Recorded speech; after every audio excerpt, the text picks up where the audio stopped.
नमस्कार। सवाल तो बनता है में आप सभी का स्वागत है और मैं हूं आपके साथ आयुष चित्रांश। वाराणसी की ज्ञानवापी मस्जिद में सर्वे को लेकर के विवाद लगातार जारी है और दूसरे दिन भी मस्जिद परिसर में सर्वे का जमकर विरोध हुआ और काम आज भी नहीं हो पाया। अब सर्वे टीम का कहना यह है कि उन्हें मस्जिद परिसर में अंदर नहीं जाने दिया गया। हिंदू पक्ष का इस पर यह कहना है कि मस्जिद के अंदर कई लोग पहले से मौजूद थे जिन्होंने बैरिकेडिंग करके सर्वे की टीम को रोक दिया। हिंदू पक्ष के वकील ने आरोप यह भी लगाया कि हम इस मामले को लेकर के कोर्ट में अपील करेंगे क्योंकि कोर्ट के आदेश का पालन यहां पर नहीं किया गया, जबकि कोर्ट का ऑर्डर एकदम साफ था। उन्होंने दावा किया कि कार्रवाई शुरू होने के बाद बैरिकेडिंग के अंदर से कई मुस्लिम आ गए। प्रशासन ने भी वहां पर उनका सहयोग नहीं किया और इसलिए सर्वे का काम दूसरे दिन भी रोकना पड़ा है। अब इस मामले में एक बार फिर से कोर्ट के सामने इसको रखा जाएगा। इससे पहले मुस्लिम पक्ष की याचिका पर सुनवाई करते हुए कोर्ट ने फैसला सुरक्षित रख लिया। दरअसल मुस्लिम पक्ष की तरफ से कोर्ट में याचिका दायर करके ये कहा गया था कि निष्पक्ष जांच के लिए कोर्ट कमिश्नर को बदला जाना चाहिए। उन्होंने कोर्ट में ये कहा कि अजय मिश्रा को हटाकर कोर्ट खुद उनकी जगह किसी दूसरे सीनियर वकील को कोर्ट कमिश्नर नियुक्त करे। अब इस मामले में कोर्ट ने सुनवाई करते हुए फैसले को सुरक्षित रखा और 9 मई को अब इस पर अगली सुनवाई होगी। हालांकि कोर्ट ने सर्वे को रोकने के आदेश नहीं दिए। सर्वे जारी रहेगा, अजय मिश्रा ही सर्वे की देखरेख करेंगे। लेकिन इस बीच एआईएमआईएम चीफ असदुद्दीन ओवैसी ने भी इस मामले पर बयान दे दिया। इसमें उन्होंने ये कहा कि बीजेपी नफरत की राजनीति करती है। साथ ही ओवैसी ने यह भी कहा कि पीएम मोदी को इस मसले पर बोलना चाहिए। तो आज हम सवाल तो बनता है में ज्ञानवापी मस्जिद पर टकराव और अपने अपने दांव पर चर्चा करेंगे कि आखिर कोर्ट के आदेश पर ये क्यों विरोध हो रहा है और क्या ज्ञानवापी मस्जिद को लेकर के भी राजनीतिक तौर पर इसको इस्तेमाल किया जा रहा है, क्योंकि आरोप विपक्ष के तौर पर असदुद्दीन ओवैसी की तरफ से यही लगाए गए हैं कि इस पर प्रधानमंत्री को अपनी चुप्पी तोड़नी चाहिए। तो असदुद्दीन ओवैसी ने आज इस पूरे मामले को लेकर के क्या कुछ कहा, आइए आपको सुनवाते हैं। मोदी सरकार ये जानती है कि जब बाबरी मस्जिद सिविल टाइटल का जजमेंट आया, उसमें उस जजमेंट में यह कहा गया कि 1991 प्लेसेस ऑफ वर्शिप एक्ट को उन्होंने basic structure of the constitution से जोड़ दिया। तो ये सरकार की जिम्मेदारी थी, संवैधानिक जिम्मेदारी थी कि उस कोर्ट को बताए कि आप ये गलत कर रहे हैं। मगर क्योंकि आप नफरत की राजनीति करते हैं और आप हर नफरत में अपनी सियासी रोटी सेकते आए हैं, इसीलिए आपने खामोशी बनाए रखी है। वो बताए ना, बीजेपी बताए कि क्या वो 1991 places of religious worship act को मानती है, नहीं मानती है। मानना पड़ेगा, पार्लियामेंट से एक्ट है और सुप्रीम कोर्ट ने उसको कहा कि basic structure of the constitution से जुड़ा हुआ है। अगर ये मसले को तूल कोई दे रहा है तो वो बीजेपी दे रही है और संघ परिवार दे रही है। वो ये चाहते हैं कि वो जो नफरत का दौर था हमारे मुल्क में 1990 का, वो दोबारा इस मुल्क में दोहराने की कोशिश कर रहे हैं।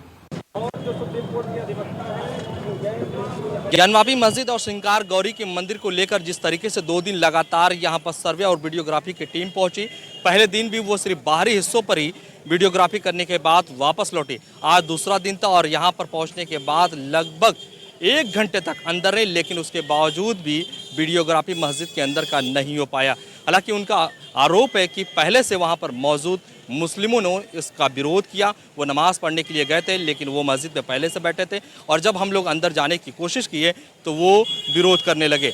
इसके साथ ही उन्होंने आरोप ये भी लगाया कि जो जिला प्रशासन है उनका सहयोग नहीं किया, इस वजह से वो अंदर नहीं जा पाए। उनका यही कहना था कि कोर्ट कमीशन की पूरी टीम अंदर जाने के लिए बार बार कह रही थी, लेकिन वो बार बार मुस्लिम पक्ष के लोग कह रहे थे कि आपके पास परमिशन नहीं है मस्जिद में जाने के लिए, इसलिए हम आपको मस्जिद में नहीं जाने देंगे।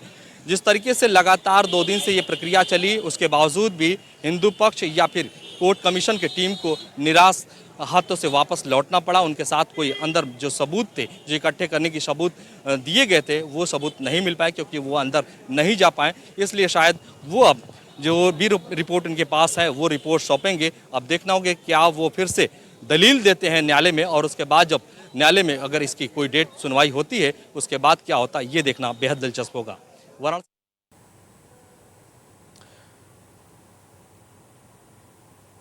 तो आज भी सर्वे की टीम आपने देखा कि ज्ञानवापी मस्जिद के अंदर आज भी अंदर जाकर के वीडियोग्राफी नहीं कर पाई और इसको लेकर के मुस्लिमों की तरफ से विरोध किया गया। मुस्लिम पक्ष का यह कहना है कि वो अंदर आने की इजाज़त नहीं दे सकते हैं, क्योंकि कोर्ट के आदेश में भी ऐसा कहीं नहीं लिखा गया है। जबकि हिंदू पक्ष की तरफ से कहा गया कि बैरिकेड करके उनको अंदर जाने से रोका गया, जबकि कोर्ट का यह आदेश था कि आप इसकी वीडियोग्राफी कराएं। 9 तारीख को कोर्ट के अंदर इस साक्ष्य को चूंकि रखना है।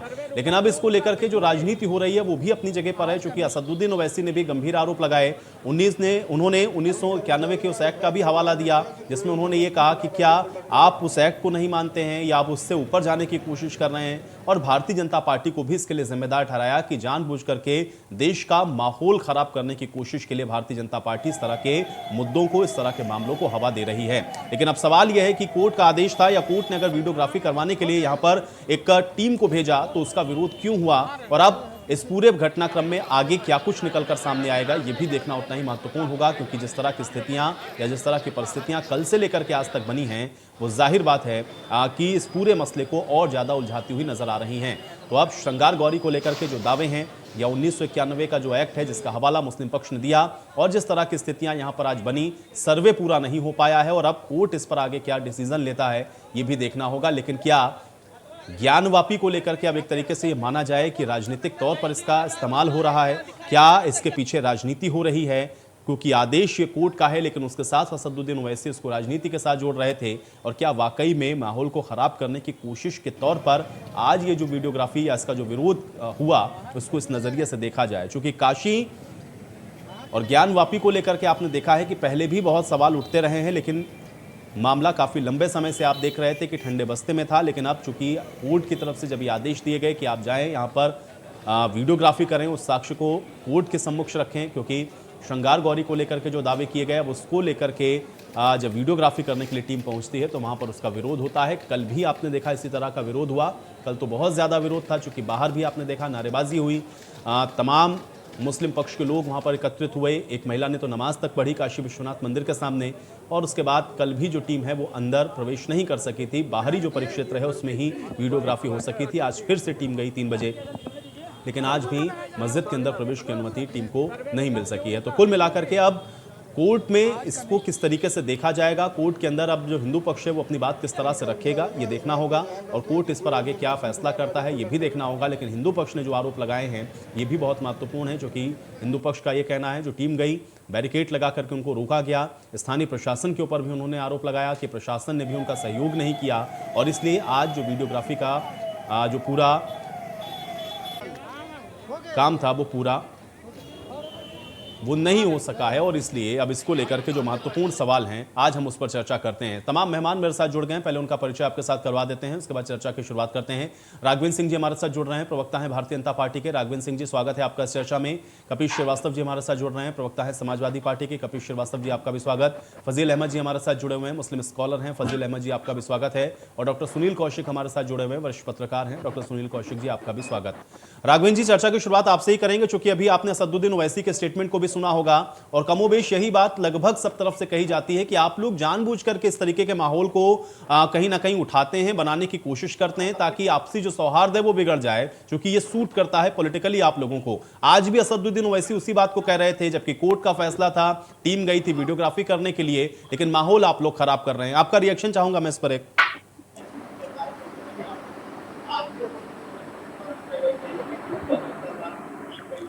राघवेंद्र जी एक बार अनम्यूट कर लें अपनी ऑडियो।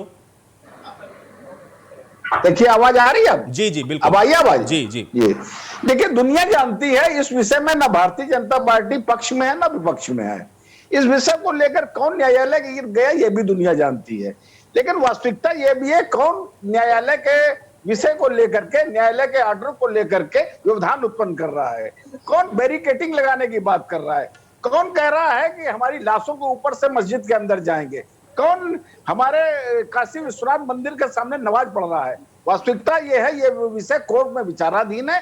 कोर्ट जो उसके ऊपर आदेश कर रहा है उसके ऊपर कार्रवाई होनी चाहिए, और उसके ऊपर अगर जो कोई व्यवधान उत्पन्न करेगा तो हमें लग रहा है उसके ऊपर कानून सख्ती से कार्रवाई करेगा। विषय ये नहीं है आयुष जी, विषय ये है हमारे देश में इससे पहले राजनीतिक शक्तियों ने 2014 तक जिन्होंने शासन किया है वो स्पष्ट रूप से मुस्लिम तुष्टीकरण करती रही है। उन्होंने देश में किस प्रकार से Aurangzeb road, Babur road, Humayun road, इस तरीके से आक्रांताओं के नाम पर रोड बनी हुई थी, किस तरीके से नालंदा विश्वविद्यालय के जलाने के नाम, जिसने जलाया था उसके नाम पर स्टेशन बना हुआ है। इस प्रकार से ये लोग मुस्लिम तुष्टीकरण बड़े बेहयाई से करते रहे हैं। देश का प्रधानमंत्री कहा करता था देश के संसाधनों पर पहला हक मुसलमानों का है, तो इन लोगों ने जो ऐसा शरारती तत्व है उन लोगों ने देश के संसाधनों पर पहला हक वास्तव में मान लिया। लेकिन राघवेंद्र जी, इसके साथ सवाल विपक्ष का ये भी होता है और सवाल उठाते भी हैं लोग कि भाई अभी आवश्यकता इस समय क्या है? अगर कोई चीज आपको लग रहा है कि माहौल इस समय एकदम सही है, उसकी जरूरत इस समय क्यों आन पड़ रही है और इस तरह के इश्यूज को आप लोग टच करके उस माहौल को खराब करने की कोशिश क्यों करते हैं? जो चीज चल रही है एज इट इज उसको अगर वैसे भी चलने देंगे तो उसमें क्या दिक्कत है किसी को? पार्टी तो सरकार में है भाई, सरकार की जिम्मेदारी है, अगर न्यायालय कोई ऑर्डर देता है तो उसका अक्षरशः पालन कराया जाएगा। वही विषय है। उत्तर प्रदेश में किसी की तुष्टीकरण नहीं होगा, सबका साथ सबका विकास सबका विश्वास नारे के साथ हम लोग काम कर रहे हैं, किसी के दबाव में भी हम लोग नहीं आएंगे, किसी का तुष्टीकरण नहीं ठीक है। करेंगे। चलिए कपिल जी, आज जो कुछ भी हुआ या फिर कल से हम लोग जो तस्वीरें देख रहे हैं ज्ञानवापी को लेकर के, कैसे देखते हैं आप? आपका एक रिएक्शन चाहूंगा मैं इसके ऊपर। देखिए, बहुत सीधी सी बात है कि जब से भारतीय जनता पार्टी ने जहर घोलने की राजनीति शुरू की और उसी तरीके से इनका साथ ओवैसी साहब अब दे रहे हैं, वो वही काम कर रहे हैं जो भारतीय जनता पार्टी करती है। और ये दोनों ही एक सिक्के के दो पहलू हैं। ना संविधान पर उनको भरोसा है और ना संविधान पर इनको भरोसा। अगर इनको संविधान पर भरोसा रहा होता तो क्या ये अयोध्या मामले में जब 1947 में ही यथास्थिति बनाए रखने का आदेश था तो आडवाणी जी रथ यात्रा लेकर निकले होते या विवादित ढांचे को जो है डिमोलिश किया गया होता? क्योंकि जो राम मंदिर का वर्डिक्ट आया उसमें इसको क्रिमिनल एक्ट माना गया जो ढाया गया है। तो संविधान से तो इनको भी भरोसा नहीं है। बड़ा आज चिल्ला रहे हैं, अरे एक तरफ आप तुष्टीकरण की बात करते हो, दूसरी तरफ वो तुष्टीकरण की बात करते हैं, एक दूसरे का वोट भुना रहे हो। भाई ओवैसी साहब को तो साक्षी महाराज ने ही कह दिया ये हमारे पार्टनर है, इन्होंने बिहार में हमारी मदद की, पश्चिम बंगाल में हमारी मदद की, अब उत्तर प्रदेश में हमारी मदद करेंगे और हल्की फुल्की करी दी, उसमें कौन सी बड़ी बात है? अब बात रह गई संवैधानिक चीजों की, ज्ञानव्यापी पे।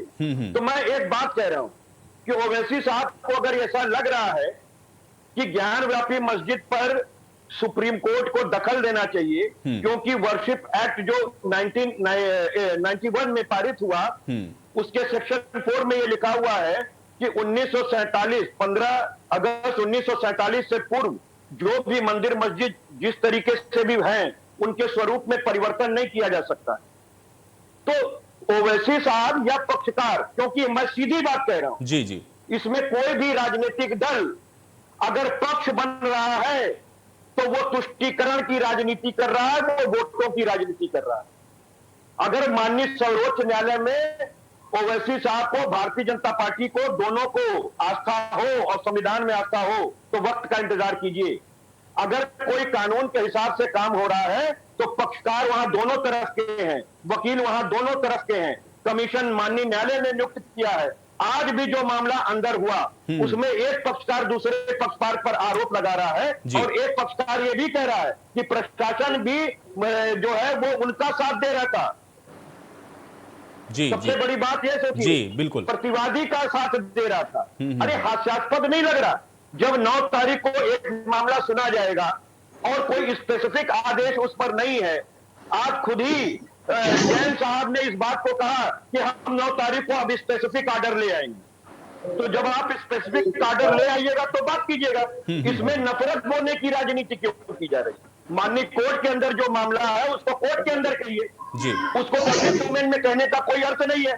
तो ये मैं कहना चाहता हूं कि भारतीय जनता पार्टी ने जिस तरीके की राजनीति पूरे देश में बना दी है, आज उसी का ये हश्र है कि कोई व्यक्ति, एक पक्ष, एक समाज कहीं ना कहीं मिसगाइड हो गया है कि वो माननीय न्यायालय के प्रक्रियाओं को भी सोच रहा है कि हमारे विरुद्ध हो रहा है, और इसके लिए टोटल भारतीय जनता पार्टी जिम्मेदार है। ठीक है, चलिए आपने जो कमेंट किया कपिल जी, राघवेंद्र जी उसका जवाब देंगे, लेकिन मैं फजील जी का भी तक रुख करता हूं। फजील जी, आप कैसे देख रहे हैं? एक तरफ तो कोर्ट का आदेश है, दूसरी तरफ उसका विरोध है और आज भी वीडियोग्राफी हुई नहीं, और ये जो आरोप लग रहे हैं कि जानबूझकर किस तरीके की चीजों को पॉलिटिसाइज किया जा रहा है, किस नजरिए से देखते हैं आप? देखिए, अभी बीजेपी के प्रवक्ता राघवेंद्र जी दोनों बात कह रहे थे। एक तरफ वो कांग्रेस पर तुष्टीकरण का आरोप लगा रहे थे और ये भी कह रहे थे कि हमारा इससे कोई मतलब नहीं है। और पूरा मतलब भी जाहिर कर दिए कि डलहौजी रोड था दिल्ली में, उससे इनको प्रॉब्लम नहीं है। डलहौजी रोड में था राघवेंद्र जी, दिल्ली में एक डलहौजी रोड भी है, उससे प्रॉब्लम नहीं है आपको। और सपा के प्रवक्ता जो है वो इन सारे मामले को ज्यादा ओवैसी साहब से पेट में दर्द हो गया उनको। देखिए, इन सब चीजों से ऊपर उठ के हमको मुख्य बिंदु पे क्या अच्छा हो सकता है उस पर भी बात करना चाहिए।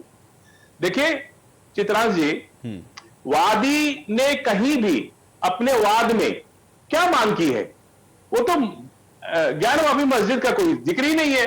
वो तो ज्ञान मंदिर में प्रवेश करने का अधिकार मांग रहे हैं, श्रृंगार गौरी में पूजा का अधिकार मांग रहे हैं, प्रवेश करने का अधिकार मांग रहे। हिंदू बहनों ने वाद दाखिल किया है, उसमें कहीं भी मस्जिद को ना तो पार्टी बनाया गया, ना मस्जिद से कोई डिमांड की गई कि मस्जिद का सर्वे कराया जाए।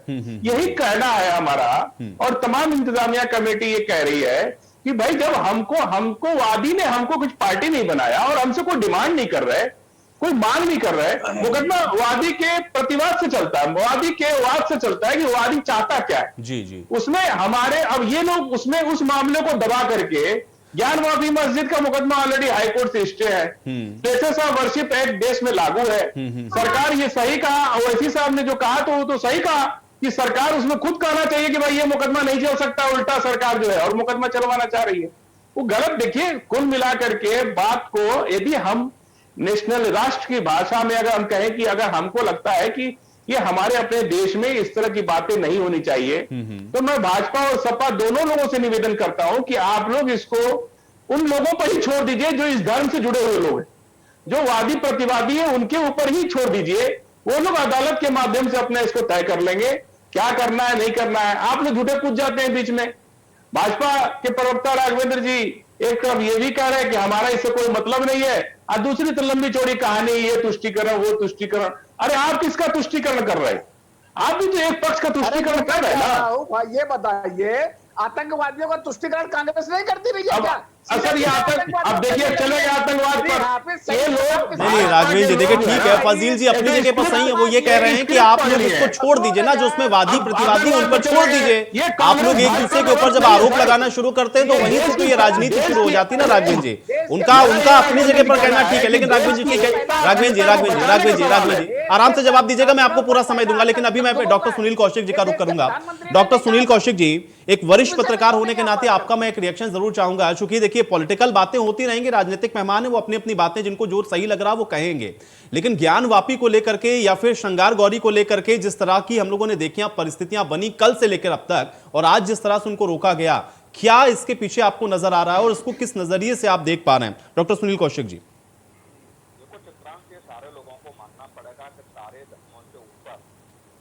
सुनील जी अपनी ऑडियो अनम्यूट कर लें, आपकी भी ऑडियो म्यूट है शायद। आवाज बहुत धीमी आ रही है। आवाज आ रही है? जी जी जी। मैं वही कहना चाहूंगा कि सारे राजनीतिक दलों को ये समझना पड़ेगा, चाहे सिविल सोसाइटी के लोग हों चाहे राजनीतिक दल के लोग हों, कि ये देश संविधान से चलता है, संविधान से चलेगा, न किसी राजनीतिक दल की विचारधारा से चलेगा और न किसी सिविल सोसाइटी के जो लोग हैं उनकी मांग पर चलेगा। कोर्ट ने जो निर्णय दिया, यदि मुझे लगता है कि कोर्ट ने स्पष्ट निर्णय नहीं दिया तो उसकी अपील होनी चाहिए थी, दोबारा इनके अधिवक्ता कोर्ट में जाने चाहिए थे, लेकिन ऐसा मुझे लग रहा है केवल कोर्ट के आदेश को दिखा करके ये कहना कि ये स्पष्ट नहीं है, मैं इस बात को नहीं मानता। दूसरी बात, जो फजील अहमद साहब कह रहे थे कि नहीं साहब एक पक्ष ने ये मांग की नहीं है, बिल्कुल स्पष्ट तौर से पक्ष पे मांग की है। जो 1669 में औरंगजेब ने जिन मंदिरों को तोड़ करके मस्जिद बनाई उसमें इसका जिक्र है, और गौरी श्रृंगार मंदिर है, गौरी श्रृंगार मंदिर के बगल का हिस्सा, जो हिस्सा कह सकते हैं उसको, उसमें ज्ञानवापी मस्जिद को उन्होंने माना है और ये कहा है स्पष्ट रूप से कि इस बात का वीडियोग्राफी और फोटोग्राफी करा ली जाए। कहीं न कहीं हमारे जो तहखाना है उस तहखाने से हिंदू देवी देवताओं के चिन्ह ऐसे वहां प्रदर्शित हैं जिससे स्पष्ट हो जाएगा कि हाँ ये हमारा किसी समय पर ये मंदिर हमारा रहा है। लेकिन जो कल से वहां स्थिति राजनीतिक ही कहूंगा, क्योंकि बिना राजनीति के ये सब कुछ नहीं हो सकता। कोई भी राजनीतिक दल हो कहीं ना कहीं पीछे से उनको आश्रय दे रहा है, ये मुझे लगता है थोड़ा सा भिन्न है। और दूसरी बात, ये वीडियोग्राफी हो भी जाएगी, फोटोग्राफी हो भी जाएगी, तो कुछ चीजा कोर्ट के समक्ष रखा जाएगा और कोर्ट के समक्ष रख के सारी स्पष्ट बातें वहां कही जाएगी, वहां भी अधिवक्ता मुझे लगता है बहस करेंगे और किसी बात को लेकर के, किसी वीडियोग्राफी को लेकर के, फोटोग्राफी को लेकर के कोई भिन्नता दिखती है तो अधिवक्ता कोर्ट में अपना पक्ष रख सकते हैं। लेकिन ये हठधर्मिता जो कल से कि हम घुसने नहीं देंगे, हम वीडियोग्राफी नहीं करने देंगे, ये मुझे लगता है सीधा न्यायालय को चैलेंज करना है और इससे सरकार को सख्ती से निपटना हो चाहिए।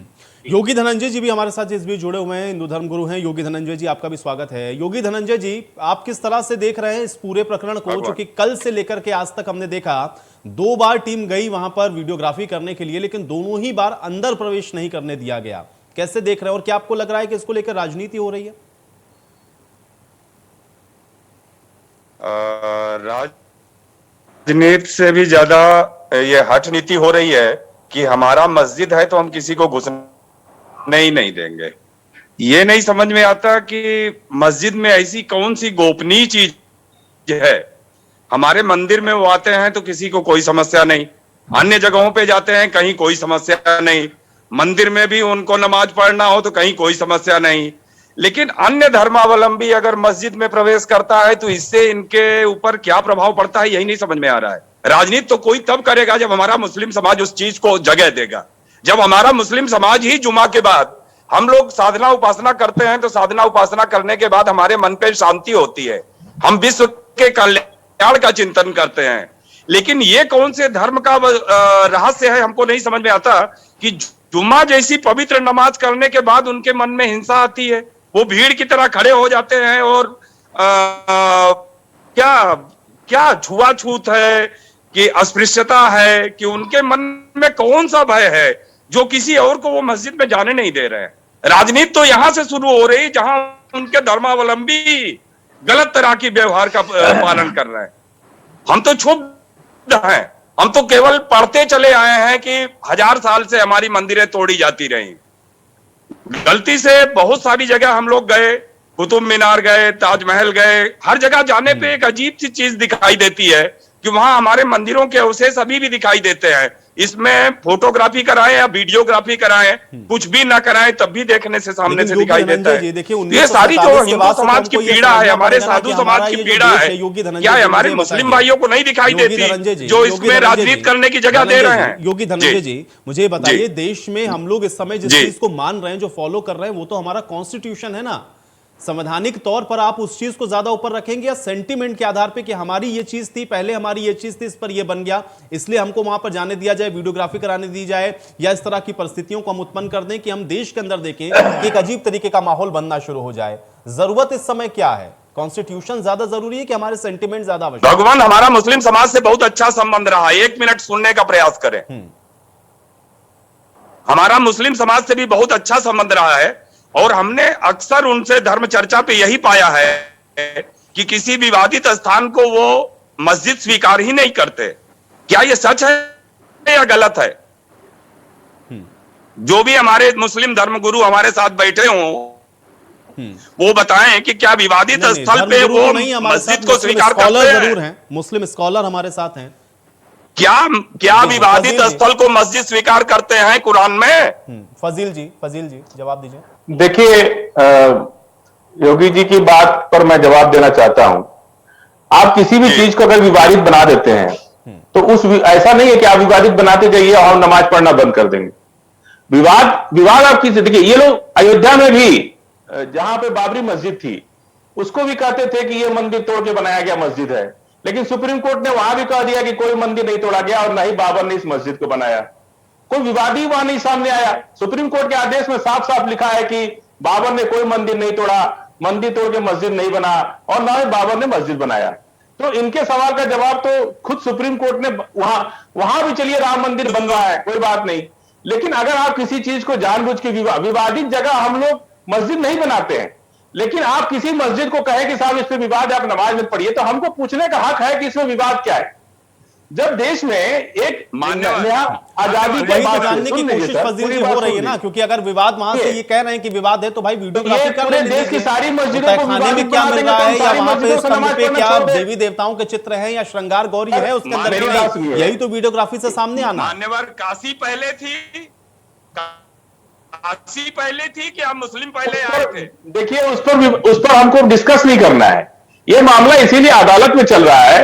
अदालत जब हमारे देश में एक तय हो गया कि क्या मंदिर था, क्या मस्जिद था, क्या गुरुद्वारा, क्या चर्च, जब एक कानून बन गया देश के अंदर कि अयोध्या के छोड़ के बाकी सभी धर्म स्थल अपने 1947 से पूर्व की जिस स्थिति में थे वैसे ही रहेंगे, उस पर कोई विवाद नहीं खड़ा कर सकता है। आप पूरे देश ने मिलकर कानून बनाया ना, पूरे कानून पूरे देश में सर अयोध्या को छोड़ के में बना, 47 में नहीं। आप सुने नहीं मेरी बात। 1947 से पूर्व यथास्थिति जो थी, जिसकी स्थिति 1947 से पूर्व थी, उसको उसी रूप में माना जाएगा। मंदिर थी तो मंदिर माना जाएगा, मस्जिद थी तो मस्जिद माना जाएगा। वो पहले क्या था उसको छोड़ दीजिए। पहले का ये कानून 1991 बना, लेकिन 47 का जिक्र दिया गया कि उसको टाइम पीरियड किया गया कि 1947 से पूर्व जो स्थिति थी उसी स्थिति को माना जाएगा, चाहे वो मंदिर रहे तो मंदिर है, मस्जिद रहे तो मस्जिद है, गुरुद्वारा रहे तो गुरुद्वारा है, चर्च रहे तो चर्च है। कोई किसी पर इस तरह का वो नहीं कर सकता। अब जब ये एक सुन लीजिए पूरी बात, अभी ये जो वाद दाखिल हुआ जिस पर सर्वे हो रहा है, उसमें वादी ने कोई डिमांड नहीं किया कि मस्जिद में हम जाना चाहते हैं, दर्शन करना चाहते हैं। वो तो श्रृंगार गौरी में दर्शन करने की मांग कर रहे। जो हमारी हिंदू बहनों ने 4 वादी हैं, उन्होंने कहा कि हमको श्रृंगार गौरी में दर्शन करने की इजाजत दी जाए। तो दर्शन करने की, तुमको दर्शन करने की इजाजत दे दी जाए। उन्होंने तो मांग नहीं किया ना कि मस्जिद में जाने दिया जाए या मस्जिद का सर्वे कराया जाए। तो मुकदमा तो वादी के अनुसार चलता है ना। ठीक है, अभी तो ये कोर्ट फिर डिसाइड करेगा ना। भगवान योगी धनंजय जी, भगवान, हम आपके कानून को बहुत ज्यादा नहीं पढ़े हैं, ना तो कानून की भाषा समझते हैं। नहीं, समझना चाहिए सर, कानून को समझना चाहिए। कानून हम सबको नियंत्रित करता है, हम सब कानून से नियंत्रित होते हैं। सब अगर नहीं समझते तो समझना चाहिए। एक चीज समझ में आई, भगवान, आपने जिस वार्ता में जिस कानून का उल्लेख किया वो 47 में नहीं बना था, 91 में बना था। सर हमने 91 ही कहा है। सारे कानून ऐसे हैं जो पहले गलत बन गए थे तो उनको बाद में बदला।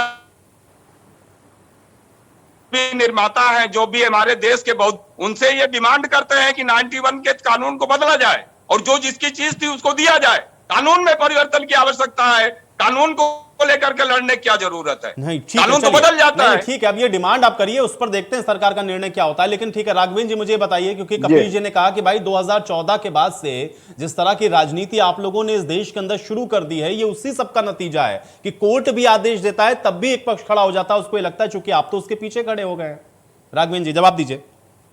ये कमाल की बात है भाई, तुष्टीकरण कर रहे हैं ना, ये तुष्टीकरण कर रहे हैं। देश संविधान से चलता है, हम भी कहते हैं देश संविधान से चलता है। ऊपर से क्या जुडिशरी संविधान का भाग नहीं है क्या? जुडिशरी जब आदेश कर रहा है, एक सर्वे टीम नियुक्त करता है, वहां पर बैरिकेडिंग लगा दी जाती है। कमाल की बात है। मुस्लिम किसने बैरिकेडिंग लगाया? बैरिकेडिंग ने किया। अरे बैरिकेडिंग किसका पावर है? सरकार का पावर है ना, बैरिकेडिंग तो सरकार करती है। अरे मेरी बात होने, सरकार नहीं, मस्जिद के अंदर लगी हुई है। अरे नहीं सर, सरकार बैरिकेडिंग के बाहर उनको सर्वे करना है। पावर बाहर नहीं है, अंदर रोका जा रहा है सर्वे टीम को। ये सर्वे टीम चिक चिक के कह रहा है। भाई आप लोगों के नेता, जब वादी ने डिमांड मांगा ही नहीं कि मस्जिद के अंदर का, आप मुकदमा को कैसे मान रहे? दूसरी तरफ अंदर जाने नहीं दे रहे, कमाल की बात करते हैं। तो जब वादी के अनुसार मुकदमा लड़ा जाएगा ना, वादी ने मांग ही नहीं किया मस्जिद में जाने के लिए। भाई रही मस्जिद का सर्वे करने के लिए वाद नहीं दाखिल हुआ है, वाद दाखिल हुआ है श्रृंगार गौरी में दर्शन करने के लिए। ये वाद दाखिल हुआ है श्रृंगार गौरी में दर्शन करने के लिए। मस्जिद में नहीं, न्यायालय में भी कहेंगे और यहाँ भी कह रहे हैं, यहाँ भी कह रहे हैं और न्यायालय में भी कहेंगे। अभी ये वाद जो दाखिल हुआ है वो श्रृंगार गौरी में दर्शन के लिए दाखिल हुआ है, मस्जिद में जाने के लिए दाखिल नहीं हुआ है। नहीं है श्रीमान जी, इस प्रकार से सर्वे रुकने वाला नहीं है। सर आप फोटोग्राफी भी, आप सब कुछ कर लीजिए, आप सरकार है, आप जो चाहे कर सकते हैं। फजील जी आप किसी को धमकाइए मत। फजील जी आप सुनिए, आप तो ना वादी है ना प्रतिवादी है, पहले एक बार उनकी बात तो सुनिए। भाई मैं ये कह रहा हूँ, संविधान की ये लोग अलग अलग व्याख्या होती है। जब मर्जी होती है तो इस्लाम की बात करने लगते हैं, जब मर्जी होती है संविधान की बात करने लगते हैं, जब मर्जी होती है कहती मेरी लाश के ऊपर से जाएंगे, जब मर्जी होती है अंदर टीम जाती है उसको रोकने लगते हैं। अरे भाई जब न्यायालय ने सर्वे टीम भेजी हुई है तो कुछ सोच के ही बैठे नहीं, लेकिन होंगे। राघवेंद्र जी तो वीडियो ठीक है ना, कॉपी लेकिन का फिर आदेश इसमें किया इसमें रहा भारतीय है। जनता पार्टी के ऊपर जो सवाल उठने लगते हैं, आप लोग क्यों उसको बैकअप करना शुरू कर देते हैं? तो कोर्ट का मसला है, वादी परिवादी के बीच का अपना खुद का विषय है, वो उन लोगों को निपटने दीजिए। अब आप लोग उसको नहीं, तो अगर इस भारतीय तरीके जनता से पार्टी ने क्या बैकअप कहा? करने एक बात लगेंगे, बता आप कहेंगे दीजिए। कि नहीं हाँ भाई ज्यादा देना चाहिए था, तो भाई ये कहेंगे कि नहीं हो सकता है कोर्ट के फैसले के पीछे भी अब आप लोगों की जो मंशा है उसके जरिए आप उसको साधने की कोशिश कर रहे हैं। नहीं आयुष जी, ये बेमतलब का आरोप है। कोई भी सरकार की तरफ से ऐसा या पार्टी की तरफ से बयान आया हो बता दीजिए। ना सरकार की तरफ से ऐसा कोई बयान आया है, ना पार्टी की तरफ से कोई ऐसा बयान आया है। ये तो जबरदस्ती का भारतीय जनता पार्टी के ऊपर पूर्व की भांति आरोप लगाने लगते हैं। हाँ, देश में प्रदेश में कानून का राज स्थापित होगा, न्यायिक व्यवस्था को व्यवधान उत्पन्न नहीं होने देगा, इस बात पे भरोसा रखिए। ठीक है कपिल जी। देखिए, हम जो बात कह रहे थे हम बाद में बन गए हैं, उनको भी बदला जाए। जी कपिल जी। जी हाँ, मैं बोलूं? जी कपिल जी। जी आयुष भाई, मैं एक बात ये कह रहा हूं कि देखिए, मैंने आपको निवेदन किया था कि किसी भी पार्टी को, जो राजनीतिक दल है, उसको कभी पक्षकार नहीं बनना चाहिए ऐसे विवादित चीजों का जो कि कोर्ट के अंदर हो। ये मैं बार बार आग्रह कर रहा हूं, और मैं इसलिए कह रहा हूं कि जब कोर्ट है और कोर्ट के ऊपर उसकी अपीलें हैं और अपीलों पे दर अपीलें हैं और अंत में वो अपील संवैधानिक पीठ तक जा सकती है, तो फिर हमको डर किस बात का है? देश के किसी भी नागरिक को, चाहे वो किसी धर्म, जाति, वर्ग, भाषा, भाषाई, प्रांत किसी का भी रहने वाला हो, उसको एकदम नहीं डरना चाहिए। क्योंकि जिस दिन हम हिंदुस्तान के संविधान पर और जिस दिन हम हिंदुस्तान के न्यायालयों पर अपना भरोसा खो देंगे, तो हर व्यक्ति अपने जीवन पर से भरोसा खो देगा। और कोई भी बात हो जाए, विधि सम्मत बातें करनी चाहिए। इस देश का मुद्दा गरीबी है, इस देश का मुद्दा बेरोजगारी है, इस देश का मुद्दा महंगाई है, इस देश का मुद्दा स्वास्थ्य, चिकित्सा, शिक्षा व्यवस्था है, इस देश का मुद्दा लॉ एंड ऑर्डर, न कि भोपू है और ना बुलडोजर है और ना वो मसले जो अदालत में ट्रायल चल रहे हैं। मैं ये हाथ जोड़ के कह रहा हूं किसी भी पॉलिटिकल पार्टी के लिए। और मैं साथ में एक बात और भी जोड़ना चाहता हूं कि जो प्लेसेस ऑफ वर्शिप एक्ट बना 1991 के अंदर, उस पर सुप्रीम कोर्ट ने साफ कह दिया कि यह मूल ढांचे का हिस्सा माना जाएगा। अब अगर ये मूल ढांचे का हिस्सा माना जाएगा, संविधान सम्मत बात जो है वो माननीय उच्च न्यायालय ने, सर्वोच्च न्यायालय ने कह दी, जिसको कि निगरानी के पावर का अधिकार प्राप्त है, तो अगर उसके विरुद्ध कोई कार्रवाई होगी तो पक्षकार भी और सोमोटो भी माननीय सर्वोच्च न्यायालय उसका संज्ञान लेकर के अपनी अपनी विद्यमानता स्थापित करेगी अपने शक्ति की। इसलिए डरने की स्थिति किसी के साथ नहीं है। और बाकी जहां तक सरकार का मसला है, अगर सरकार तुष्टिकरण करना चाहे तो वो इसमें कूदे और इसको अपना बना ले। मैं तो एक बात कह रहा हूं, आज प्रशासन पर जो हिंदू पक्षकार के वकील हैं, उन्होंने आरोप लगाया कि वो लोग अंदर नहीं जाने दिए। मैं किसको सही मान लूं? इसलिए 9 तारीख को जो कोर्ट के अंदर बातें दोनों पक्ष रखेंगे, उस पर जो कोर्ट का मामला होगा वो कोर्ट डिसाइड करेगी। और किसी ने अगर कोर्ट के आदेश का अवमानना किया होगा तो वो दंड का भी भागी होगा। इसलिए इस पर ज्यादा बहस की गुंजाइश नहीं है। गुंजाइश कीजिए बेरोजगारी पे, जहां से भाजपा भागना चाह रही है, जहां महंगाई पे भागना चाह रही है। डीजल पेट्रोल की कीमत कितनी बढ़ गई, आज 50 रुपए बढ़ गया रसोई गैस का दाम। हमारा मुद्दा यह है, हमारा मुद्दा आने वाली 7 पीढ़ियों का भविष्य है, जिनको ये उठा करके चंद हाथों में बेच रहे हैं। सुनील जी, एजेंडा, सुनील पूरे जी, देश का एजेंडा, ये बात यहीं पर आकर के रुकती है हमेशा कि जब भी इस तरह का कोई इशू होता है तो कोर इशू से कहीं डाइवर्ट करने की कोशिश के तौर पर, और बार बार कपिल जी कह रहे हैं कि जब कोई पॉलिटिकल पार्टी उसमें एक तरीके का वादी बन जाएगी तो ये स्थिति तो बनेगी। और फिर उसके साथ ये भी कि भाई देखिए जो मेन मुद्दे हैं उससे भटकाने के लिए आप मंदिर लाइए, मस्जिद लाइए, लाउड स्पीकर, इन सारी बातों का जिक्र करने लगी, उसी को जोड़ दिया इसके साथ। सुनील जी।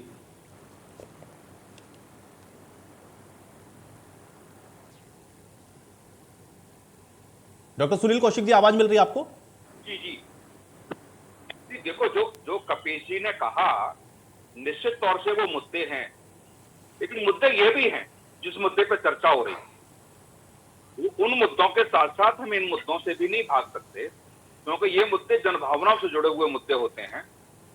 और ऐसा नहीं है कि मीडिया या जिस तरीके से आज हम बहस कर रहे हैं, जो चर्चा कर रहे हैं, वही मुद्दा हो सकता है। मीडिया से अलग हटके विपक्ष भी मुद्दा बना सकता है।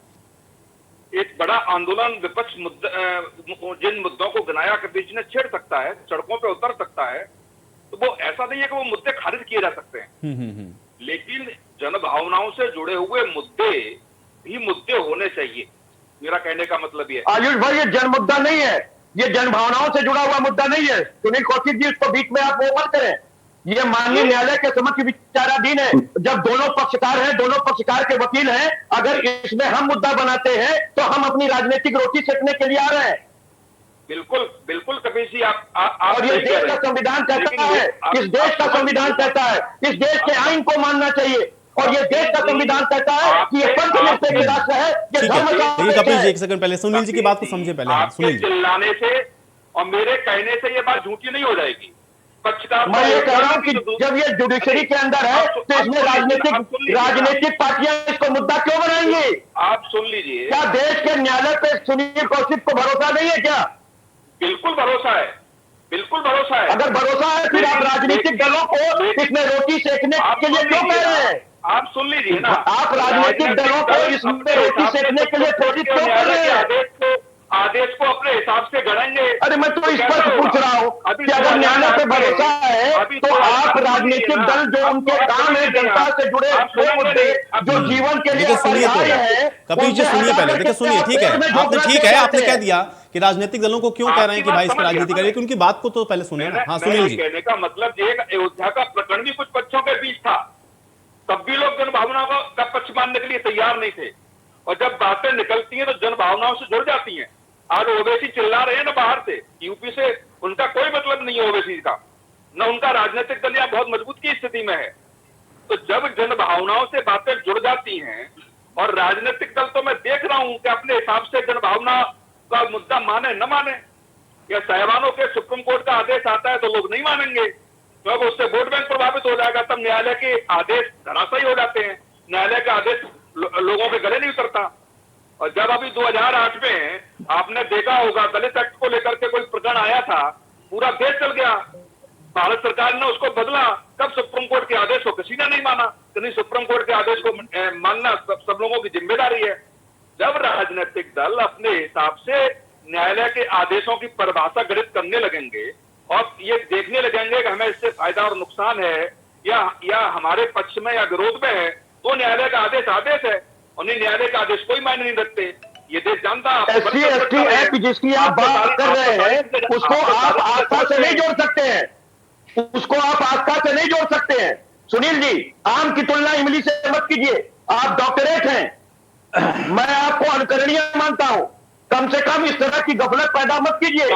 दलित एक्ट को आप हिंदू मुसलमान सिख ईसाई के धर्म के बराबर मान सकते हैं, अब आप क्यों नहीं बात हो सकती है? किसी प्रोविजन से क्यों नहीं बात हो सकती है?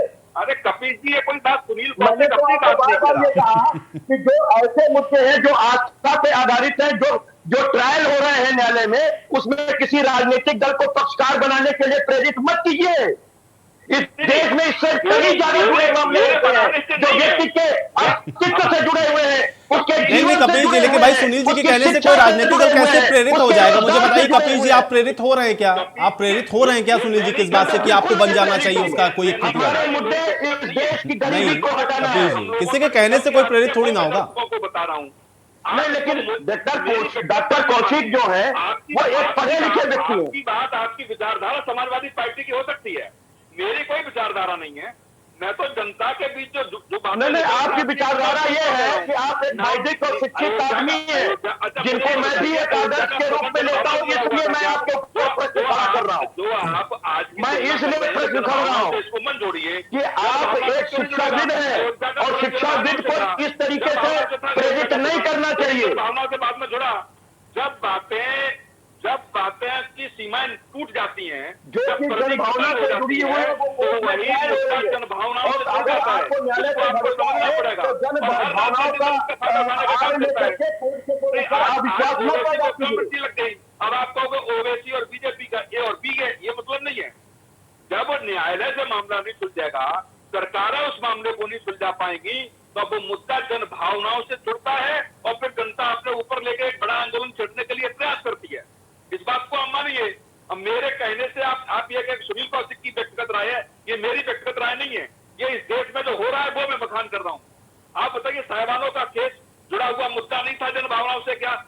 महिलाएं पीड़ित नहीं थी क्या? सरकार ने उसको नहीं बदला? इसको आप धर्म से जोड़ेंगे क्या? ये धर्म से जोड़ेंगे क्या? दलित एक्ट आप धर्म से जोड़ेंगे क्या? ये धर्म से आप नहीं, ये क्या आप वर्सेस ऑफ प्लेसेस से जोड़ेंगे क्या? यहाँ बात वर्सेस ऑफ प्लेसेस एक्ट की हो रही है, जिसको कि संविधान, जिसको कि सर्वोच्च न्यायालय संविधान का मूल ढांचा मान रहा है। ठीक है, कम से कम ऐसे तर्क तो रखिए। आप दलित एक्ट से बात करेंगे, वर्शिप ऑफ प्लेस एक्ट की। अब दिक्कत ये है ना कि मैं आपके हिसाब से नहीं बोल पा रहा हूँ, तो आपको लग रहा है कि नहीं। अरे सुनील जी, आप हमसे कहीं अच्छा बोल सकते हैं, लेकिन अंतर यह है कि कुछ आवरणों को हटा लेना चाहिए। अगर न्यायिक ढंग से बात करनी है तो भ्रम को दूर कर देना चाहिए। मैंने सुना है ना, आपको सुनने दिए। इस देश में दिक्कत ये हो गई है कि सत्ता पक्ष के लिए बोलोगे तो दिक्कत, तो उनको दिक्कत है, विपक्ष की भाषा नहीं बोलोगे तो विपक्ष को दिक्कत है। हमारी तो कोई भाषा रही नहीं, हमारे तो कोई विचार रहे नहीं। मैं सिर्फ ये कह रहा हूँ क्या सुनील डॉक्टर। चलिए ठीक है, अब इससे थोड़ा सा आगे निकलते हैं। योगी धनंजय जी, एक तो ये देखिए भाई, ये जनभावना नहीं, क्योंकि दो पक्ष हैं इसमें, दोनों पक्षों ने अपनी अपनी बात रखी है, कोर्ट ने आदेश दिया इसलिए वहां पर होना था। अब उसमें दूसरे पक्ष की तरफ से ये कहा जा रहा है कि भाई मस्जिद के अंदर जाने के लिए तो कहा नहीं गया था, इसलिए हमने इसका विरोध कर दिया। इस पे क्या आपत्ति है?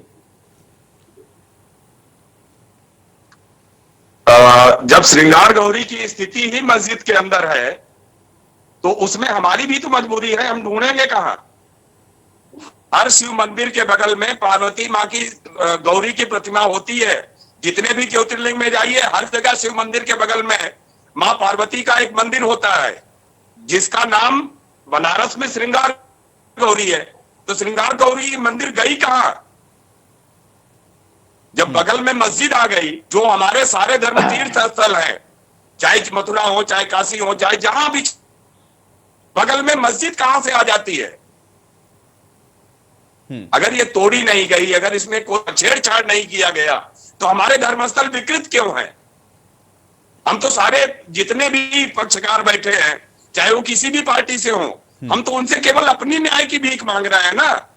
हमारी श्रृंगार गौरी कहां है?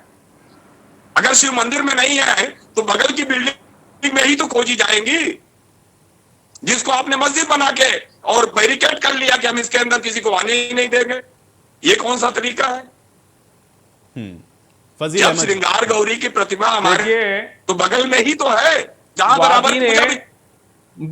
योगी जी बात को घुमा घुमा के बोल रहे। हम बता रहे आपको, श्रृंगार गौरी वो जहां पे जब निर्माण कार्य चल रहा था, तो वादी ने कहीं ये बात तो नहीं कहा अपने वाद में, मुकदमा में ये तो नहीं कहा कि मस्जिद में आप मस्जिद से दिलवाइए हमको। उन्होंने कहा कि इसका सर्वे कराइए, ये उसमें, और उन्होंने दर्शन की इजाजत मांगी है। आप मुकदमे को समझिए, मुकदमा क्या है इसमें? तो वादी मुसलमान है ना प्रतिवादी मुसलमान है। मस्जिद को पार्टी तक नहीं बनाया। सुनिए, मुकदमा में मस्जिद को पार्टी तक नहीं बनाया। मस्जिद की जो इंतजामिया कमेटी है उसको कहीं पार्टी नहीं बनाया। कोई वादी भी वही और प्रतिवादी भी वही, उसमें मुसलमान से कोई लेना देना नहीं है, मस्जिद पक्ष से कोई लेना देना नहीं है। भाई आप डिमांड क्या करते हो? आप अदालत से मांग क्या करते? मांग तो ये कर रहे हैं कि हमको दर्शन की इजाजत दी जाए। तो जब है तभी तो दर्शन करने की मांग कर रहे हैं वो लोग। वो तो जब कॉरिडोर बना, नया कॉरिडोर बना, उसमें क्या तोड़ दिया, क्या कर दिया, उस पर ये बातें फैल रही है ना। उन्होंने तो कहा ही नहीं मस्जिद के बारे में। जो 4 हिंदू बहनों ने जो मुकदमा दाखिल किया है, उन्होंने तो कोई डिमांड ही नहीं की कि मस्जिद में श्रृंगार गौरी है हमको जाने दिया जाए, ऐसा किया जाए, वैसा कुछ भी उन्होंने तो कोई डिमांड नहीं किया। मस्जिद का नाम तक नहीं लिया, मस्जिद को पार्टी नहीं बनाया, मस्जिद को नोटिसेस नहीं दिए, मस्जिद को कहीं कुछ बात ही नहीं है। ये तो जबरदस्ती लोगों ने। अरे फजील जी, ये बताइए, जब कोर्ट का स्पष्ट आदेश है, सीधे बात आप बन रहे सर्वे करने का। अरे पक्षकार सर्वे कराया जाए, अरे फिर पक्षकार बन जाए, उसमें रुकावट क्यों की जा रही? आप फिर उधर जाने लगे। न्यायालय की बात कर रहा हूँ आपने। भाई न्यायालय के आदेश की अवहेलना क्यों कर रहा है? ये मेरी समझ में नहीं आ रहा है। पक्षकार विपक्ष की बात रही है। आपने आज हम लोग को, आप वहां के वकील बने घूम रहे, महिलाओं ने ये मांग की या नहीं? राघवेंद्र जी, ये क्या बात आप कर रहे हैं वजीर जी? ये बताइए, न्यायालय का स्पष्ट आदेश है कि वीडियोग्राफी कराई जाए। किसकी उसमें कराई सर्वे जाए? टीम नियुक्त किया गया, तो सर्वे किसकी? टीम को अंदर क्यों नहीं जाने दिया जा रहा? किसकी कराया जाए? अरे भाई, मस्जिद किसकी के अंदर कराया सिंगार जाए? गौरी और जो मस्जिद हाँ, की ज्ञान वापी मस्जिद तहखाने की की चाबी देने के लिए आदेश बात में कहीं कही लिखा गई है? श्रीमान जी। आदेश में कहीं है कि ज्ञान अरे वापी तो क्या मस्जिद रोकने को कराया लगेंगे? जाए? जब इतना आपने सहयोग न्यायालय, जब किया सर्वे है, टीम अंदर गई है, आपने आप हम कोर्ट लोगों में जाके का दाखिल बहुत करिए। सहयोग किया, इसके लिए ये धन्यवाद विषय आपको। आप कोर्ट में दाखिल करिए। ये आप अरे सर, इसको कर रहे हैं विषय की। आपने आप आदेश पक्षकार है पढ़ा ना और विपक्षकार सहयोग है? किया, इसके लिए आपके सहयोग के लिए धन्यवाद आपको। अच्छा आपने तो श्रीमान बहुत जी, अच्छा एक बात सहयोग बता किया। दीजिए, हिंदुस्तान आपने में बहुत अच्छा ऐसी कोई सहयोग किया, मस्जिद है आपको जिसका नाम धन्यवाद इसके संस्कृत में लिए। हो?